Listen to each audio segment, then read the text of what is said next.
ಇವತ್ತು ಅಧಿಕಾರ ತೆಗೆದುಕೊಂಡು ನಂತರ ಮೊದಲನೆಯ ಸನ್ನಿಧಿ ಈ ಗಂಗಾಧರೇಶ್ವರ ದೇವಸ್ಥಾನದಕ್ಕೆ ಬಂದಿದ್ದೇನೆ. ಮಲ್ಲಘಟ್ಟ ಕೆರೆ ಇದು ಒಂದು 3-4 ಬಾರಿ ಬಂದಿದ್ದೀನಿ. ಬಹಳ ಐತಿಹಾಸಿಕವಾದಂತಹ ಪವಿತ್ರವಾದಂತಹ ಸ್ಥಳ.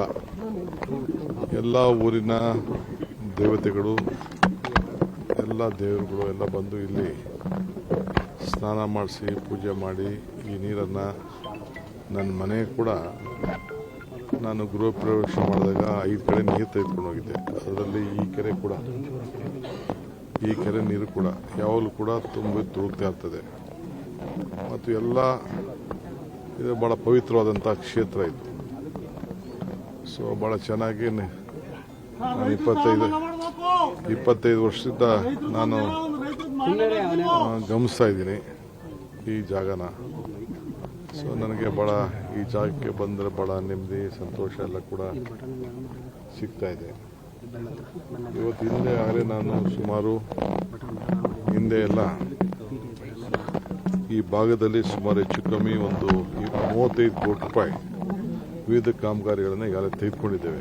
ಅಕ್ಕಪಕ್ಕ ಎಲ್ಲ ರೈತರಿಗೆ ಅನುಕೂಲ ಆಗಲಿ ಅಂತೇಳಿ ಕ್ಯಾನಲ್ ಸಿಸ್ಟಮ್ಮು, ಇಲ್ಲೊಂದು ಸೋಪಾನ ಒಂದು 2 ಕೋಟಿ ರೂಪಾಯಿ, ಓಡಾಡೋಕ್ಕೆ ಜಾಗ ಟ್ಯಾಂಕ್ ಬಂಡಿಗೆ ಒಂದು 2 ಕೋಟಿ ರೂಪಾಯಿ, ಹೀಗೆ ವಿವಿಧ ರೀತಿಯಲ್ಲಿ ಇಲ್ಲಿ ಸುಮಾರು ಖರ್ಚು ಮಾಡಿದ್ದೇವೆ.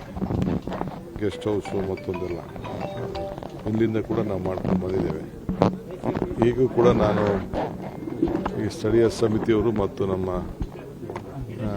ಕಾಡಸಿದ್ದೇಶ್ವರ ಮಠದ ಅಜ್ಜಿಯವ್ರ ಹತ್ರ ಮಾತಾಡಿ ಅವ್ರಿಗೇನು ಅವಶ್ಯಕತೆ ಇದೆ ಅಂತ ನಾನು ಕೇಳಿ ಖಂಡಿತ ಇಲ್ಲಿಗೆ ಒಂದು ಅಭಿವೃದ್ಧಿ ಕೆಲಸಕ್ಕೆ ನನ್ನಿಂದ ಏನಾರು ಆಗಬೇಕು ಅಂತೇಳಿ ಹೊಸದಾಗಿ ಬಂದಿರೋದ್ರಿಂದ ಖಂಡಿತ ಒಂದು ಕೊಡುಗೆ ಕೊಡ್ತೀನಿ. ಪ್ರಮಾಣ ವಚನ ಸಂದರ್ಭದಲ್ಲಿ ಸಂಪೂರ್ಣ ಹಿಂದೂ ಸಂಪ್ರದಾಯವಾದಿಯಾಗಿ ಕೆಲವೊಂದು ಶಾಸ್ತ್ರೋಕ್ತವಾಗಿ ಪ್ರಮಾಣ ವಚನ ಸ್ವೀಕರಿಸಿದ್ರಿ. ಅದು ಯಾವ ರೀತಿ ಒಂದು ಬಿಜೆಪಿ ಆಗಲಿ ಓವರ್ ಆಲ್ ದೇಶಕ್ಕೆ ಮೆಸೇಜ್ ಸಿಗುತ್ತೆ? ನನಗೆ ರಾಜಕಾರಣ ಮುಖ್ಯ ಅಲ್ಲ.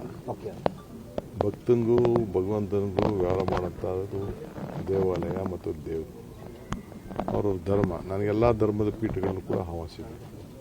ಕ್ರೈಸ್ತ ಇರ್ಬೋದು, ಸಿಖ್ ಇರ್ಬೋದು, ಬೌದ್ಧ ಇರ್ಬೋದು, ಹಿಂದೂ ಧರ್ಮ ಎಲ್ಲ ಕೂಡ.